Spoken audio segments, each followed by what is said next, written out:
Schemas हमने discuss कर लिया था लास्ट क्लास में। किसी को कोई प्रॉब्लम है मैम। स्कीमा में जो उसको स्कीमा ना समझ में आया हो?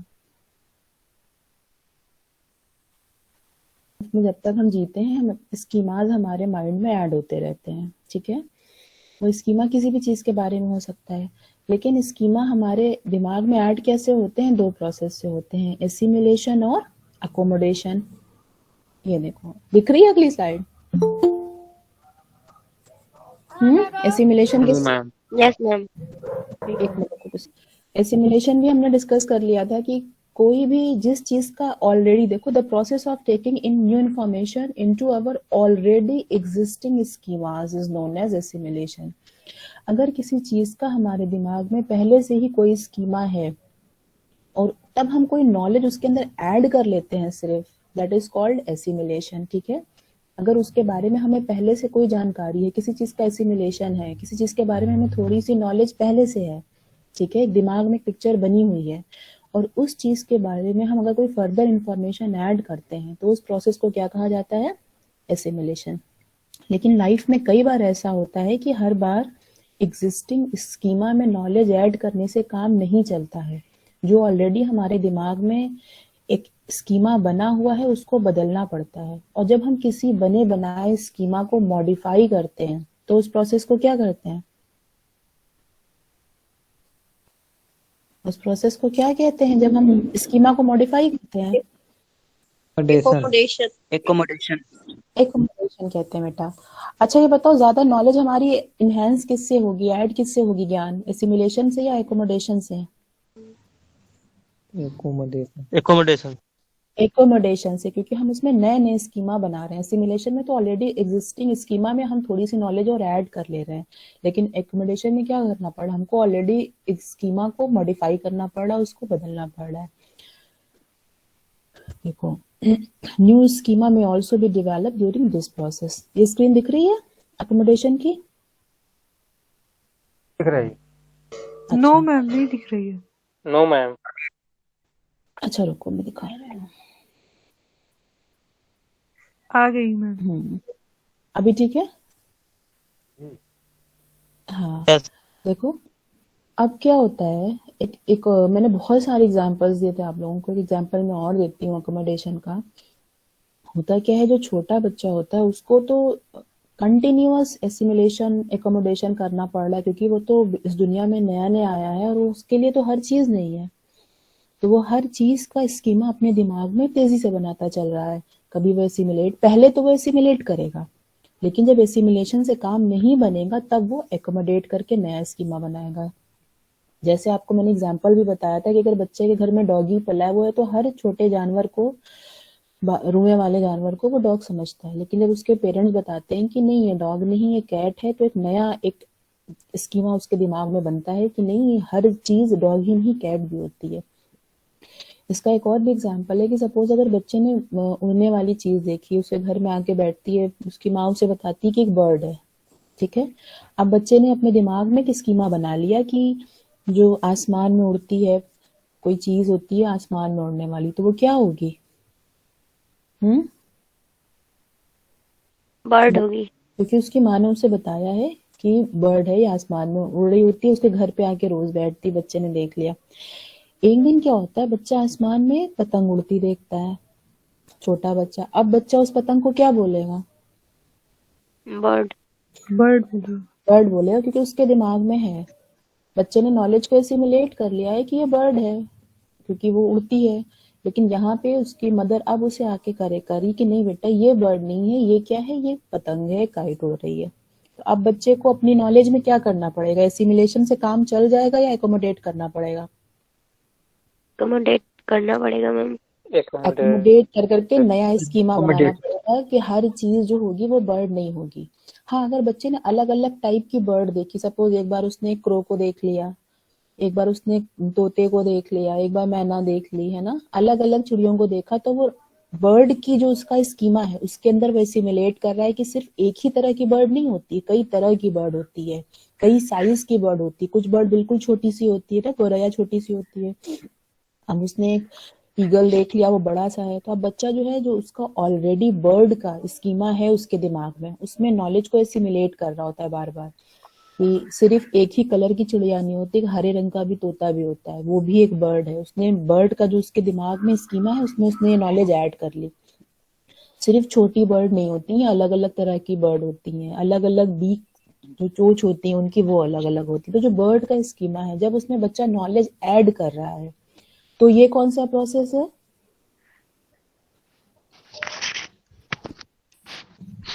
रिस्पॉन्ड करोगे? एसिमिलेशन। एसिमिलेशन है, क्योंकि बर्ड का उसके पास एक है पहले से स्कीमा बना हुआ, उसमें वो कुछ ना कुछ हर कुछ दिन पे नॉलेज ऐड कर रहा है, दैट इज एसिमिलेशन। लेकिन जब उसने एक बर्ड को, अरे एक पतंग को जब उसने बर्ड बोला, तो उसकी मानो से वहां पे करक कर दिया। मान लो कि बच्चा अगर आसमान में एक एरोप्लेन उड़ता हुआ देख रहा है, उस एरोप्लेन को अगर बच्चा बोल रहा है कि ये एक चिड़िया है, तो क्या एसिमिलेट करेगा नॉलेज को, कि यहाँ पे उसे मॉडिफाई करना पड़ेगा? मॉडिफाई मॉडिफाई करेगा। हाँ, और जब वो मॉडिफाई करेगा, दैट इज अकोमोडेशन। ठीक है, तो लाइफ में क्या होता है कि बच्चा कोई भी चीज पहले तो वो एसिमिलेट करता है, लेकिन जब वो एसिमिलेट नहीं हो पाती है, तो फिर उसको अपने ऑलरेडी एग्जिस्टिंग स्कीमा में नॉलेज को बदलना पड़ता है, and that process is known as accommodation. एक और एग्जांपल दूं मैं तुम्हें। सपोज बच्चे के पेरेंट्स उसके लिए एक छोटी सी बॉल लाते हैं सफेद, ठीक है, बच्चा उस बॉल से खेलता रहता है। बच्चे के मन में स्कीमा बन गया है कि छोटी सी गोल सी कोई भी चीज होती है, बॉल होती है, उसे पटक के खेलते हैं। ठीक है, बच्चे का स्कीमा बन गया है। अब एक दिन क्या होता है, बच्चा अपने घर में एक अंडा रखा हुआ देखता है, वो अंडा भी वैसे ही है, व्हाइट कलर का छोटा सा। अब बच्चा उससे क्या करेगा जब वो पहली बार एक को देखेगा? तो उसको बॉल समझेगा। बॉल समझेगा, और जैसे अपनी बॉल से खेलता था पटक के, सेम चीज वो उसके साथ भी करेगा। लेकिन यहाँ पे अब बच्चे को एक नई इन्फॉर्मेशन मिलेगी कि हर चीज, हर सफेद गोल सी चीज जो होती है वो बॉल नहीं होती है। ठीक है, जैसे ही बच्चे ने उसे पटका, वो टूट गया। तो अब बच्चे को क्या हुआ, यहाँ पे उसे नया स्कीमा बनाना पड़ा। जो ऑलरेडी एक बॉल का स्कीमा था, बच्चे को उसमें मॉडिफिकेशन करना पड़ेगा, बच्चा उसे मॉडिफाई करेगा, और अब एक नया, उसके पेरेंट्स उसे बताएंगे कि नहीं बेटा, ये बॉल नहीं है, ये एग है। तो अब बच्चा क्या करेगा, एक नया एकोमोडेशन करेगा, एक नया स्कीमा बना लेगा एक का। और अब अगली बार उसे सफेद बॉल मिलेगी ना, तो मिलते ही वो उसे नहीं पटकेगा, पहले वो उसे चेक करेगा, है ना? ठीक है, इसका एक बहुत और भी, इतनी बात समझ में आ रही कि नहीं बेटा, ये बताओ। और अकोमोडेशन को समायोजीकरण कहते हैं। लिखते चलो हिंदी में बेटा। को फिर से रिपीट कर दिए। हाँ, सिमुलेशन को मैं रिपीट कर रही हूँ, पहले हिंदी का टर्म तो लिख लो, क्योंकि तुम्हें लगता है वो टर्म नहीं पता, तो फिर लगता है कि मतलब कुछ पता ही नहीं है। मेन ज्ञान जो तुम्हारा हो रहा मैं अकोमोडेशन लिख दिया। बेटा इतने ही मेरे लिए काफी है, इसमें मैं हिंदी में नहीं लिख पाती हूँ, तुम लोग भी तो कुछ लिखो। मैं बोल रही हूँ, पेन से लिखो ना उसमें। मैं हिंदी में तुम्हें टर्म बता तो रही हूँ, तुम इसे पेन से लिखो। यहाँ पे भी कॉपी में लिख रहे हो। एसिमिलेशन क्या कहते हैं बेटा? एसिमिलेशन की स्लाइड दिख रही है तुम्हें? ये देखो, एसिमिलेशन मतलब आत्मसातीकरण। आत्मसातीकरण, आत्मसात का मतलब क्या होता है? किसी चीज को अपने आप में मिला लेना, यही तो कहते हैं ना, आत्मसात कर लिया। इसका मतलब ये होता है कि जिस चीज का स्कीमा हमारे दिमाग में पहले से है, क्योंकि जैसे ही बच्चा होगा, छोटा बच्चा, वो छोटी छोटी नॉलेज उसको हो रही होती है ना, वो चीजें, वो नॉलेज होती कैसे है बच्चे को, ये बताओ। जो छोटा बच्चा होता है, वो नॉलेज गेन कैसे करता है, स्कीमा दिमाग में बनाता कैसे, ये बताओ। बताने के माध्यम से बताती है माँ उसको। सबसे पहले बेटा सिर्फ देख के नहीं, जो 5 सेंसेस है ना बच्चे के, शुरुआत में आपने सेंसरी मोटर स्टेज ही पढ़ी हुई है, तो बच्चा अपने सेंसेस के थ्रू स्कीमा बना रहा है, देख कर, सुन कर, टच कर कर, टेस्ट कर कर, है ना, बच्चा स्कीमा अपने दिमाग में बना रहा है। और जब लैंग्वेज आ जाती है, फिर तो बहुत तेजी से स्कीमा बना रहा होता है, फिर समझ डेवलप होने लगती है उसके अंदर, है ना। लेकिन जो छोटा बच्चा है, जो बोल भी नहीं पा रहा है, वो भी स्कीमा बना रहा है, वो देख कर, सुन कर, समझ कर, वो देख रहा है ना चीजों को, फील कर रहा है, साउंड सुन रहा है ना।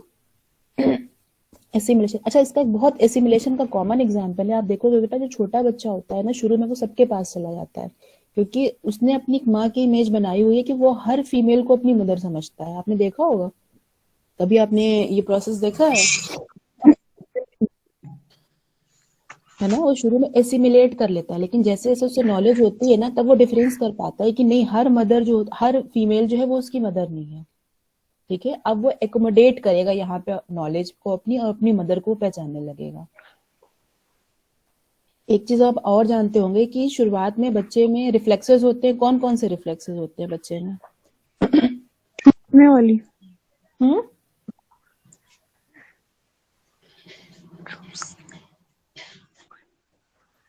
बच्चा जो होता है उसमें सकिंग का रिफ्लेक्स होता है, हर चीज को वो सक कर रहा होता है ना, चूस रहा होता है। दिस इज वेरी, मतलब सबसे पहला इंस्टिंक्ट जो होता है ना बच्चे का, ये होता है। अब आप देखो कि बच्चा हर चीज को अपने मुंह में डाल रहा होता है। आप देखते हैं ना, शुरुआत में कहा जाता है कि जब बच्चे के हाथ पैर, उसके मूवमेंट्स बढ़ने लगता है ना, सेंसरी मोटर स्टेज में, जब उसकी कुछ मोटर्स जो होती हैं, मसल्स डेवलप होने लगती हैं, बच्चा इस लायक हो जाता है कि वो चीजों को पकड़ सकता है, तो पेरेंट्स जो होते हैं बहुत सतर्क हो जाते हैं, क्योंकि बच्चे का जो बेसिक रिफ्लेक्स है वो चीजों को मुंह में डालने का है, सक करने का। तो वो क्या करते हैं कि जो भी ऐसी दवाएं जैसी चीजें होती हैं, या कोई ऐसी चीज जो उसके लिए हार्मफुल है, वो उससे दूर रखते हैं, क्योंकि उनको पता है कि बच्चे का पहला जो रिफ्लेक्स है वो उसको मुंह में डालेगा। होता है कि नहीं ऐसा? आंसर तो करो। यस यस ठीक मैम। है, अब बच्चा क्या करता है कि उसको पता है वो हर हर चीज को मुंह में डाले रहा है। उसको पता है कि कोई भी चीज होती है, उसने अपनी बॉटल फीडर जो होता है ना, जैसे बच्चा अपना मिल्क ले रहा होता है, वो फीड कर रहा होता है, तो बच्चा क्या करता है, उसे पता है कि उसे मुंह में डालना है, तो वो कोई भी बॉटल पाएगा उसे मुंह में डालेगा। लेकिन मान लो अगर उसने कुछ ऐसा मुंह में डाला जो उससे बहुत उसको कड़वा सा टेस्ट आया, ठीक है, तो अब बच्चा यहाँ पे क्या करेगा, नॉलेज को एकोमोडेट किया है, या उसे टेस्ट ही नहीं लगेगा। सपोज बच्चे बच्चे क्या करते हैं, आपने देखा चप्पल भी मुंह में डाल लेते हैं, नोट करा है आपने, जो बच्चे घुटनियों पे चल रहे होते हैं, यस मैम। लेकिन वो एक ही बार दो बार डालता है, फिर उसे समझ में आ जाता है, वो नॉलेज को, अपना स्कीमा को फौरन एकोमोडेट कर लेता है कि नहीं, ये मुंह में डालने वाली चीज नहीं है ना, क्योंकि मैम। स्कीम एसिमिलेशन का मतलब होता है ऑलरेडी एग्जिस्टिंग स्कीमा। जो स्कीमा का मतलब होता है मेंटल पिक्चर, हर चीज का हमारे दिमाग में स्कीमा। हम कोई भी चीज देखते ही कैसे पहचान जाते हैं, किसी की आवाज हमने सुनी, हम कैसे पहचान गए किसकी है, क्योंकि वो स्कीमा हमारे मन में है। आप कोई गाना सुनते हैं बेटा, आप कोई गाना आपने सुना, मान लो, फट से कैसे बता देते हो किस सिंगर का गाना है? आपने पहले वो गाना सुना, आपको सिंगर का पता है, दिमाग में बसा हुआ है ना एक पिक्चर आपके, ये किसका है, तो आप कैसे पहचानोगे? तो हर चीज का स्कीमा हमारे पास है, मिलियन बिलियंस स्कीमाज हमारे मन में है। और जो जिसकी जितनी एजिंग होती जाएगी, जैसे जैसे हमारी एज बढ़ती जाएगी, स्कीमा हमारी लाइफ में ऐड होते जाएंगे। अब आप बीएड में आए हो, इससे पहले आप जिम पियाजे नहीं जान रहे थे, नहीं जान रहे थे ना, यस लेकिन बीएड के बाद आप जाएंगे, एक पियाजे का स्कीमा आपके पास, यस मैम। छोटी सी थ्योरी उनके क्या है एग्जैक्ट, मान लो तुम्हें 2-3 साल बाद नहीं याद रहेगी, लेकिन कुछ ना कुछ एक मन में रहेगा। पियाजे का एटलीस्ट नाम ही आपने सुना है, ये जान लोगे कि एक साइकोलॉजिस्ट है। बेटा कोई अपना कोई अनम्यूट करे, कोई किसी का माइक ऑन है, मेरी आवाज ही को, पिक्चर हमारे मन में बन जाती है। तो हम लाइफ टाइम स्कीमा अपने दिमाग में बनाते रहते हैं। स्कीमा बनते कैसे हैं? एसिमिलेशन और एकोमोडेशन। अगर किसी चीज का स्कीमा हमारे मन में पहले से है, उसी के बारे में हम और नॉलेज ऐड करें, मतलब ऑलरेडी एग्जिस्टिंग स्कीमा में जो स्कीमा पहले से बना हुआ है, उसके अंदर ही अगर हम और नॉलेज ऐड कर ले रहे हैं, तो वो एसिमिलेशन है, आत्मसातीकरण है। लेकिन जब हमें अपने स्कीमा में बदलाव लाना पड़े, आप देख रहे हो ना कि बच्चे का काम हर बार उसी स्कीमा से नहीं चल रहा, उसको बदलाव लाना पड़ रहा है, और तभी तो हम सीखेंगे। अगर सिर्फ हम एसिमिलेट करते जाएंगे तो हमारी नॉलेज तो सीमित रहेगी। हमें हर कुछ दिन पे स्कीमा को बदलना है ना, नया स्कीमा बनाना है। तो जब हम अपने स्कीमा में मॉडिफिकेशन करते हैं, तब उस प्रोसेस को कहा जाता है एकोमोडेशन। ठीक है, देखो एक और एग्जांपल मैं आपको दूं, जैसे हम लोग का व्हाइट बोर्ड था और ब्लैक बोर्ड था। जब ब्लैक बोर्ड था, चौक से लिखते थे उस पे क्लास में, ठीक है। अब व्हाइट बोर्ड आ गया, मार्कर से लिखना था, तो कुछ हमें बहुत ज्यादा उसमें मॉडिफिकेशन नहीं करना पड़ा, एसिमिलेट कर लिया हमने कि उस पे काला बोर्ड था, चौक से लिखते थे, ये सफेद बोर्ड है, इस पे पेन से लिख रहे हैं, एसिमिलेट कर लिया हमने। लेकिन अब सेम प्रोसेस जो आपका स्मार्ट बोर्ड हो गया है, तो क्या सेम प्रोसेस, वही नॉलेज अगर हम अपनी यूज करेंगे, तो क्या उस पर हम काम कर पाएंगे? अब हमको अपने नॉलेज में एकोमोडेशन करना पड़ेगा कि नहीं स्मार्ट बोर्ड यूज करने के लिए? Yes ma'am.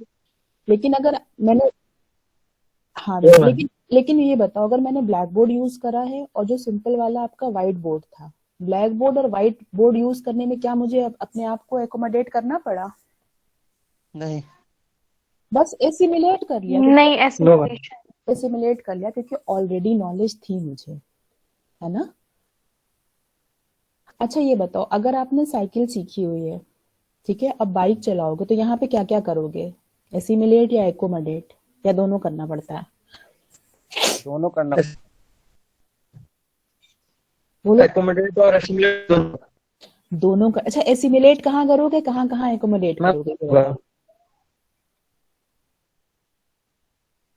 Very good answer, जहाँ बैलेंसिंग करेंगे, क्योंकि साइकिल में बैलेंसिंग मैम पहले हाँ, से आ रही है। एकोमोडेट में मैम जो हमें नए नए फंक्शन जो बाइक के हैं बेटा, जो साइकिल में नहीं थे, वो सीखने के लिए एकोमोडेट करेंगे। लेकिन बाइक में, साइकिल में जो फंक्शन सिमिलर थे, जैसे बैलेंसिंग सिमिलर थी, है ना, रोड सेंस भी कहीं ना कहीं सिमिलर है ना, कि मुड़ने के लिए पहले से ही मुड़ना शुरू हो जाता है ना, हाथ दिखाने लगते हैं। तो जो चीजें साइकिल चलाने में और बाइक चलाने में सिमिलर थी, वहां तो हमने नॉलेज को एसिमुलेट कर लिया। लेकिन बाइक चलाने में बहुत सारे ऐसे फंक्शन है ना जो नए हैं, या जो स्पेशल गियर वाली बाइक होती तो उसमें गियर वगैरह चेंज करने होते हैं ना, क्लच आ जाता है, तो ये सब करने के लिए नॉलेज को एकोमोडेट पड़ेगा। आई थिंक, मुझे लग रहा है आप समझ गए हो। अभी भी आया कि नहीं आया, आप बताओ। नहीं आ गया।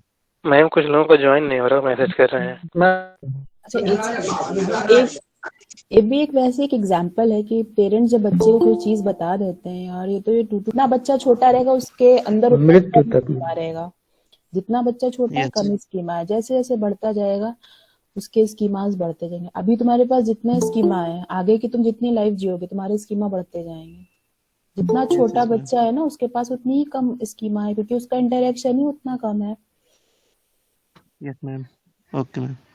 ये देखो, जैसे बच्चे को पेरेंट्स दिखाते हैं ना, ये हॉर्स है, ये तुम्हें स्क्रीन दिख रही है बेटा? स्कीमा को जागरूकता कहेंगे हिंदी में। Yes ma'am. मेंटल स्ट्रक्चर कहा है बेटा पियाजे ने। आप और हम उसे कुछ नहीं कह सकते, क्योंकि ये नाम इस पियाजे ने दिया है, तो हमें उनके अकॉर्डिंग पढ़ना है कि उन्होंने क्या समझा था इसको। उन्होंने मेंटल पिक्चर कही है, मेंटल स्ट्रक्चर कहा है किसी भी चीज का, ठीक है। अब देखो इस पिक्चर, ये पिक्चर दिख रही है तुम लोगों को? Yes yes ma'am. मैम। जब मदर जो होती है एक बच्चे को एक हॉर्स दिखा देती है, तो बच्चा पहला उसे हॉर्स देखा, बच्चे ने मन में एक स्कीमा बना लिया कि ऐसा बड़ा सा जानवर होता है, 4 पैर होते हैं, कुछ मन में पिक्चर बना ली बच्चे ने ना कि ऐसा हॉर्स होता है। लेकिन जब बच्चे ने ज़ीब्रा देखा तो बच्चे ने उसको भी क्या समझा, हॉर्स समझा, क्योंकि बच्चे ने आज तक अभी ज़ीब्रा देखा नहीं था, ठीक है। बच्चे ने नॉलेज एसिमिलेट करने की कोशिश की कि ये भी हॉर्स होगा, हॉर्स का ही एक प्रकार होगा, ठीक है। लेकिन यहाँ पे उसकी मदर बच्चे को करेक्ट करती कि नहीं बेटा ये हॉर्स नहीं है, जिस जानवर पे हॉर्स जैसा जानवर हो जिसपे लेकिन लाइनिंग हो तो उसे क्या कहते हैं, ज़ीब्रा कहते हैं, ठीक है। Yes ma'am. एसिमिलेट करने की कोशिश करता है काम। हम उसी में भी ऐसे हम सब पहले कोई भी चीज हम बदलाव नहीं लाना चाहते, पहले हम चाहते हैं आत्मसात कर ले, है ना। लेकिन काम चलता नहीं हर बार। बच्चा पहला सिमुलेट करके सोचता है कि ये भी कोई एक वैरायटी होगी, एक टाइप होगा हॉर्स का। लेकिन जब उसकी मदर उसे करेक्ट करती है कि नहीं ये ज़ीब्रा है, तो अब बच्चे ने अपनी स्कीमा को अकोमोडेट किया, एक नया स्कीमा ज़ीब्रा के लिए बना लिया कि जो हॉर्स जैसे ही दिखने वाला जानवर होगा, लेकिन उस पे काली और सफेद लाइनें होंगी, ठीक है। अबे भाई 66, चलो 4-5 लोग बचे हैं अभी। Yes ma'am. इसके n नंबर्स ऑफ एग्जाम्पल हैं ना, बहुत तरह के, जिसमें भी आपको समझ में आए आप समझ लो कि कोई भी नॉलेज होती है हम पहले एसिमिलेट करते हैं, हम चाहते हैं कि आत्मसात कर लें उसको, है ना। हम यही सोचते हैं कि ये भी उसी की तरह होगा, उसका एक टाइप होगा। लेकिन हर बार एसिमिलेशन से काम नहीं चलता है, हमको अपने स्कीमा में मॉडिफाई करके एक नया स्कीमा बनाना पड़ता है। चलें आगे। Yes ma'am. ये देखो, आपने यहाँ पे देखा होगा बेटा, तो मैंने कुछ टर्म्स बताए थे। एक था एसिमिलेशन और स्कीमा, दूसरा एसिमिलेशन, एकोमोडेशन, इक्विलिब्रेशन और अडेप्टेशन। अब ये देखो ये टर्म होते क्या क्या है। स्कीमा समझ गए आप? Yes ma'am. Yes ma'am. Yes ma'am. Assimilation, yes ma'am. Yes ma'am. Accommodation. हाँ, अब ये 2 टर्म बने हैं, इक्विलिब्रेशन, अडेप्टेशन। अब देखो एक सेकेंड,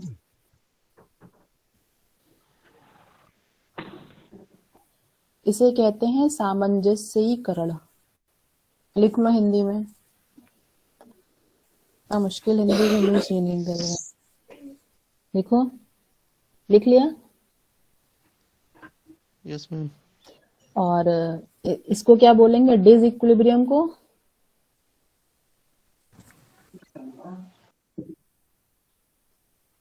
इसका उल्टा क्या होगा सामंजस्यीकरण का? असामंजस्यीकरण। हाँ, वही लिख लो। ठीक है। देखो ये होता क्या है, इस चीज को समझो। डिसइक्विलिब्रियम का मतलब होता है कंफ्यूजन। चाहो तो नीचे कहीं ब्रैकेट में लिख लो। ठीक है। डिसइक्विलिब्रियम का क्या है? कंफ्यूजन। कंफ्यूजन। इसका मतलब होता है, यहाँ पे लिख लेते हैं।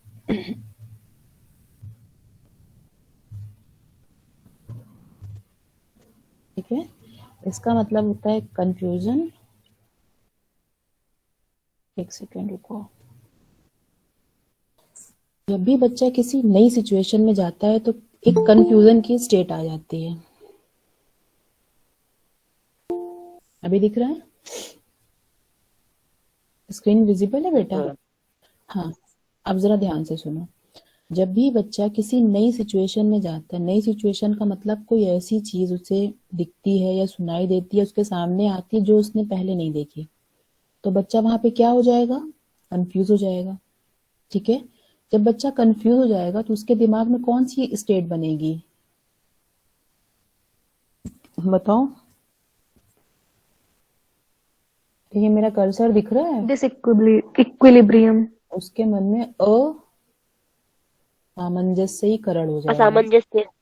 मतलब कि जब भी इक्विलिब्रियम का मतलब बैलेंस, जब भी बैलेंस बिगड़ेगा, मतलब कोई बच्चे को ऐसी चीज मिली कि उसने पहले कभी देखी ही नहीं, तो बच्चा क्या हो जाएगा? कंफ्यूज हो जाएगा कि ये क्या है, तो मैंने कभी देखा नहीं था, या मैंने सुना नहीं है ना, ये इसका स्कीमा तो मेरे दिमाग में है नहीं। तो बच्चा यहाँ पे कंफ्यूज हो जाएगा। और बच्चा, जब भी हम कंफ्यूज होते हैं, परेशान होते हैं, और हमें चाहिए क्या होता है? सामंजस्यीकरण, इक्विलिब्रियम। हमारे दिमाग में हमें बैलेंस चाहिए होता है, हर किसी को। ठीक है। तो कंफ्यूजन से हमें बैलेंस चाहिए होता है। डिसइक्विलिब्रियम का मतलब होता है असामंजस्यीकरण, और इक्विलिब्रियम का मतलब क्या होता है? सामंजस्यीकरण। सामंजस्यीकरण का मतलब होगा कि जब हमने कोई ऐसी चीज जानी, देखी, सुनी जिसका हमारे दिमाग में ऑलरेडी स्कीमा पहले से बना हुआ है। लेकिन हर बार तो ऐसा होगा नहीं कि हमारे दिमाग में उस चीज का स्कीमा पहले से बना हुआ है, ऐसा तो होगा नहीं ना। Yes ma'am. तो जब हमें कोई ऐसी चीज मिली जिसका हमारे दिमाग में पहले से स्कीमा नहीं है, तो हमारे दिमाग में अब क्या हो जाएगा? कंफ्यूजन हो जाएगा। हम किस अवस्था में पहुंच गए? असामंजस्यीकरण। डिसइक्विलिब्रियम की अवस्था में। बेटा ये देखो, सुनो मेरी बात, ये जो कंफ्यूजन और बैलेंस लिखा है ना, ये मेरे शब्द हैं, ये पियाजे के नहीं है, ये मैंने आपको समझाने के लिए लिखा हुआ है। ठीक है। Yes ma'am. आपको बेटा ये दो टर्म, पियाजे ने ये दो टर्म यूज करे थे, डिसइक्विलिब्रियम और इक्विलिब्रियम। ठीक है। ये वाले मैंने आपको Yes. समझाने को लिखे हैं। तो जब उसके मन में कंफ्यूजन की स्टेट आ गई, सामंजस्यीकरण परेशान हो गया, अब उसको चाहिए क्या कि यहाँ जब स्कीमा नहीं है तब वो परेशान है। अब वो इसकी परेशानी वो दूर कैसे होगी, ये बताओ? क्या करेगी वो दूर हो जाएगी? कंफ्यूजन खत्म कैसे होगा? असामंजस्यीकरण से बच्चा सामंजस्य नहीं, अडेप्टेशन नहीं बेटा। देखो, जब मन में स्कीमा नहीं है, देखो जब किसी चीज का मन में स्कीमा नहीं है, बच्चा कंफ्यूज है। इतनी बात समझ में आ गई? जी मैम। स्कीमा बनाएगा मैम। स्कीमा बनाना है उसको। जैसे ही स्कीमा बन जाएगा, बच्चा इक्विलिब्रियम की स्टेट में आ जाएगा। ठीक है। जैसे ही स्कीमा बना, बच्चा इक्विलिब्रियम की स्टेट में आ जाएगा। तो डिस इक्विलिब्रियम से इक्विलिब्रियम जाने वाले प्रोसेस को क्या कहते हैं? अडेप्टेशन। क्या कहते हैं?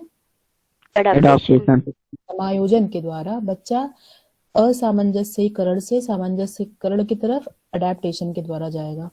मतलब कि यहाँ पे स्कीमा नहीं है, बच्चा परेशान है, यहाँ पे स्कीमा आ गया, मन में एक बैलेंस बन गया। ठीक है। बच्चा शांत हो गया। अब ये अडेप्टेशन जो है, समायोजन, ये होगा कैसे? ये दो तरह से होता है, एसिमिलेशन या एकोमोडेशन। या तो बच्चा, यहाँ पे स्कीमा नहीं है, बच्चा स्कीमा में नॉलेज ऐड कर लेगा या नया वो बना लेगा स्कीमा। देख रहे हो? अडेप्टेशन होगा कैसे? दो प्रोसेस के द्वारा, या एसिमिलेट कर लेगा बच्चा या एकोमोडेट कर लेगा। इसी प्रोसेस को पियाजे ने इक्विब्रेशन का नाम दिया था। इसका मतलब है सामंजस्यीकरण। जब तक बच्चे के दिमाग में कंफ्यूजन की स्टेट है, ठीक है, बच्चा परेशान है, कंफ्यूज है, डिसइक्विलिब्रियम है, मतलब कि कोई ऐसी चीज आई जिसका उसके दिमाग में स्कीमा है नहीं।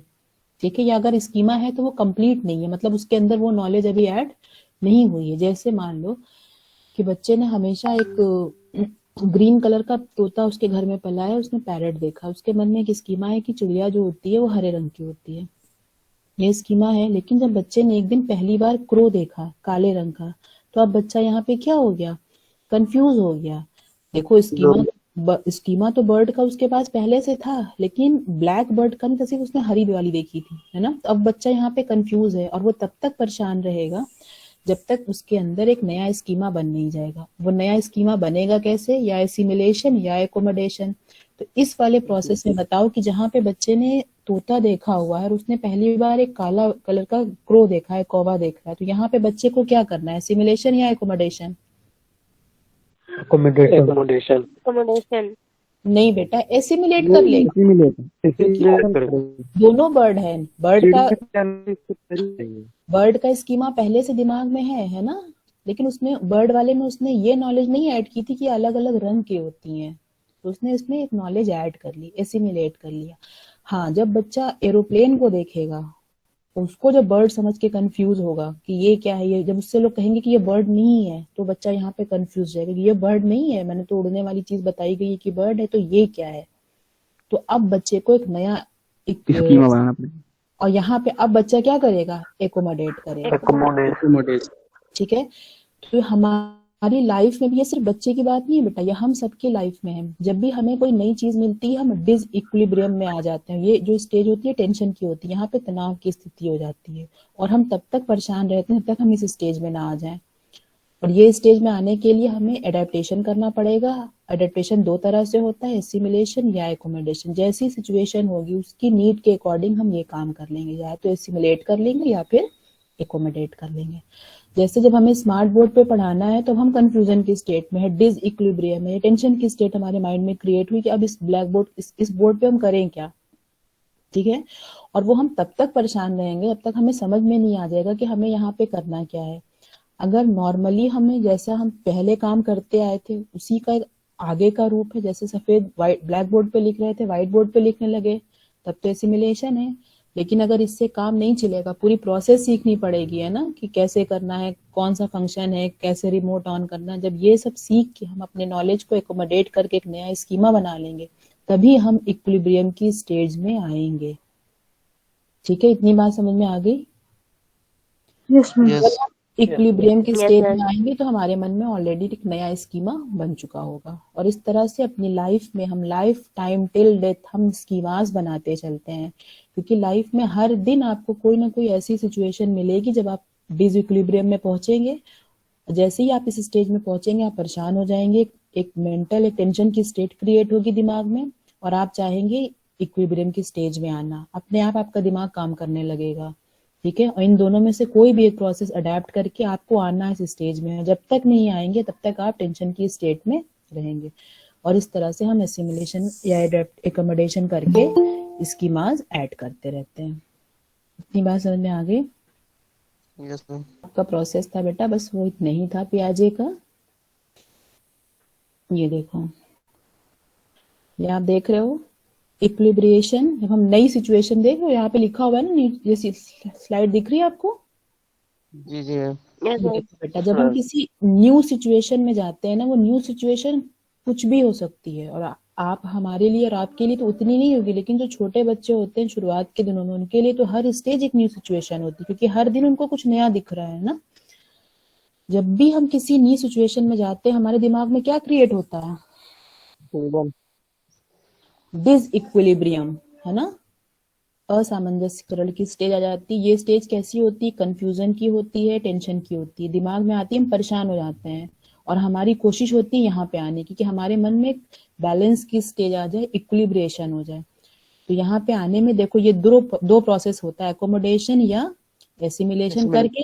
ये दोनों करने के बाद हम पहुंच जाएंगे कहाँ पे, इक्विलिब्रेशन।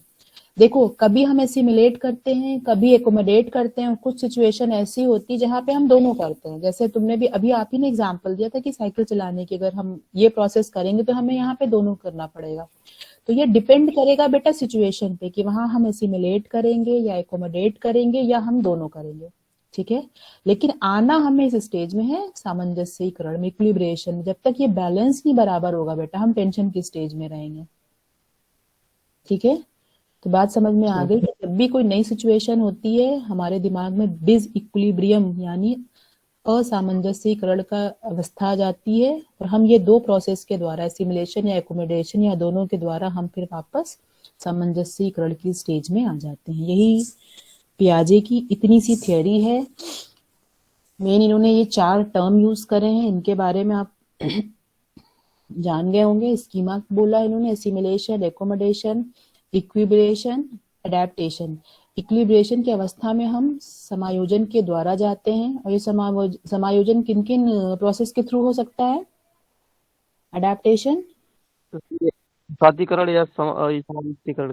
बिल्कुल इन दोनों के थ्रू। सामंजस्यीकरण। बिल्कुल बिल्कुल बेटा, ठीक है। तो ये कुछ कॉन्सेप्ट थे इनके, ये 4-5 नाम इन्होंने बताए थे कि इस तरह से जो हमारा कॉग्निटिव डेवलपमेंट है वो हो रहा होता है। प्रोसेस, ये प्रोसेस होते हैं, ठीक है। कौन कौन सी प्रक्रिया होती है कॉग्निटिव डेवलपमेंट में, तो ये प्रोसेस थे। और कौन कौन सी अवस्थाएं होती हैं वो उन्होंने 4 वो बताई थी, sensory motor, pre operational, concrete operational और फॉर्मल ऑपरेशनल, ठीक है। Yes main ma'am. आपकी पियाजे की थियोरी ये है। और एक छोटा सा इनका क्रिटिसिज्म देख लो। अगली क्लास में थोड़ा सा आपको मैं वाइगॉट्स्की की थ्योरी बता दूंगी, वैसे उतना आपके उसमें है नहीं, but still you should know क्योंकि आपके सीटेट में आती है। अभी स्लाइड दिख रही है, criticism of Piaget's theory yes ma'am. को। जो पहला इनका क्रिटिसिज्म किया गया था कि his theory lack scientific control. इन्होंने बहुत साइंटिफिक कंट्रोल मतलब साइंटिफिक रूल्स रेगुलेशंस फॉलो नहीं करे थे, तो उसकी कमी पाई जाती है इनकी थियोरी में। दूसरा है ही used his own children for the study. तो इन्होंने अपने ही ज्यादातर स्टडी जो है इनकी अपने ही बच्चों पे की गई है, तो थोड़ी सी ये माना जाता है कि बायसनेस आ गई होगी। नेक्स्ट है theory doesn't account for the influence of motivation and emotion. इन्होंने अपनी पूरी थियोरी में कहीं भी मोटिवेशन या इमोशन का जिक्र नहीं करा है, जो आपको वाइगॉट्स्की में मिलेगी। और एक बात और इन्होंने कही थी, इन्होंने overlook influence of culture and social group जो समाज का और कल्चर को क्या कहते हैं, संस्कृति का, संस्कृति। Yes ma'am. हाँ, समाज और संस्कृति के प्रभाव को इन्होंने अनदेखा करा था, ठीक है। ओवरलुक यानी अनदेखा करा, तो उसकी इम्पोर्टेंस पे इन्होंने बहुत ध्यान नहीं दिया था। तो ये कुछ इनके जो मेन वो हैं, ये इनका क्रिटिसिज्म है, ठीक है। तो ये बताओ पियाजे की थ्योरी में किसी को कोई प्रॉब्लम है, कोई ऐसी चीज जो आपको No. समझ में नहीं आ रही है? देखो बेटा, बेन तो इनके 4-5 जो टर्म है, जो 4-5 टर्म है वो आप समझ लेना।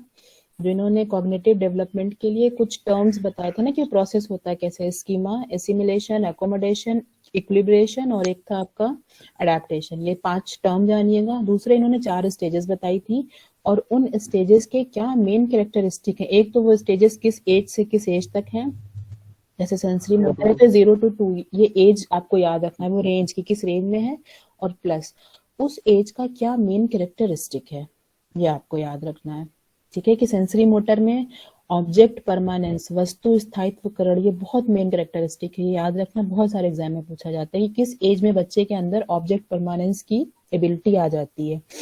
सेकंड है आपका प्री ऑपरेशनल, फिर कॉन्क्रीट है और फिर फॉर्मल है। एक क्वेश्चन बनता है कि एब्स्ट्रैक्ट थिंकिंग या अमूर्त चिंतन जो है ये किस स्टेज में आ जाता है? चिंतन। Concrete operation. पिटाई करेंगे। Formal operation. हार्मल। फॉर्मल। Yes. अमूर्त चिंतन, अमूर्त का मतलब होता है कि जो चीज हमें दिखाई ना दे उसके बारे में भी हम सोच लें। ये बड़े स्टेज में आता है, बट छोटे बच्चे बिना देखे नहीं सीख पाते हैं। तभी तो देखिए कि बार बार टीचिंग एड की बात की जाती है। हायर में आप देखोगे टीचिंग एड का डिस्कशन नहीं होता है। आपको हमें पढ़ाने के लिए टीचिंग एड की जरूरत नहीं बेटा, क्योंकि मैंने आपसे कोई बात कही तो आप दिमाग में पहुंच जाओगे, आप इमेजिन कर लोगे उस चीज को। लेकिन छोटे बच्चे को क्या है कि वो चीज फिजिकली कॉन्क्रीट फॉर्म में करके आप दिखानी पड़ती है बच्चे को, तभी बच्चा उस चीज को समझ पाएगा। और ऐसा नहीं कि वो बच्चा बेवकूफ है, हुआ ये है कि बच्चे की वो थिंकिंग अभी डेवलप हो नहीं पाई है। पियाजे ने यही तो कहा है कि जैसे जैसे एज बढ़ेगी मैचुरेशन आएगा, बच्चा अपने आप उम्र के साथ सीख जाएगा। ठीक है, जैसे जैसे उसका डेवलपमेंट होगा उसकी लर्निंग होती रहेगी। उन्होंने ये एज बताया है।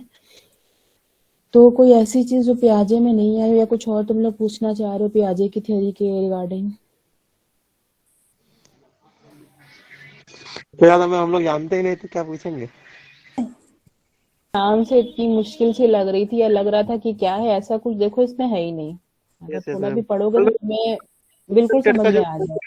क्वेश्चन था इसका हम्म पियाजे से, मैम टेट के पेपर में एक क्वेश्चन था पियाजे से, अवस्था उनका पियाजे से पूछा था। हमेशा यही है। और ऐसे देखोगे, देखो बेटा, तो रटना नहीं पड़ेगा। जब आपने थ्योरी पढ़ी है ना तो आप आपके टिप पे उंगलियों पे चलेगा। आपको स्टेजेस पता है लाइन बाय लाइन, है ना, कि कौन सी स्टेज कब आती है। तो तुम्हें रटना नहीं पड़ेगा। अगर कोई चीज आपने समझ के फिर पियाजे की थ्योरी को अगर तुमने ये बार समझ लिया है तो तुम सीटेट के जितने भी क्वेश्चन पेपर उठा के देख लो, तो मुझे नहीं लगता कि आप में से किसी को भी पियाजे में से अगर कोई क्वेश्चन आया है तो आप सॉल्व नहीं कर पाओगे।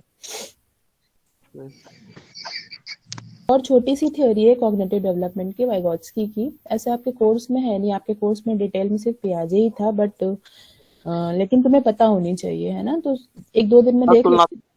ज्यादा बेहतर रहेगा मैम, थोड़ा तुलनात्मक अध्ययन हो जाएगा ना तो उससे थोड़ा ज्यादा अच्छा रहेगा। हाँ, तुलनात्मक हो जाएगा, लेकिन तुलना के लिए तो पहले दोनों को समझोगे तो, है ना। दोनों की यस अगर यस थ्योरी को तुमने समझ लिया तो तुलना तो तुम खुद ही कर लोगे। तो क्योंकि सीटेट वगैरह एग्जाम में ना हर जगह वाइगोत्स्की पूछता है। पता नहीं तुम्हारे यूनिवर्सिटी के सिलेबस में क्यों नहीं है, बट बहुत छोटी सी थ्योरी है, तो एक दो दिन में उसको भी देख लेंगे। तो ठीक है, अगर तुम लोग जाके प्याजे की थ्योरी को पढ़ना। अगर किसी को कोई प्रॉब्लम आएगी तो कल की क्लास में पूछ लेना, अदरवाइज फिर कल सीधे फिर वाइगोत्स्की से स्टार्ट करेंगे। ठीक है, ओके ओके मैम। तो बेटा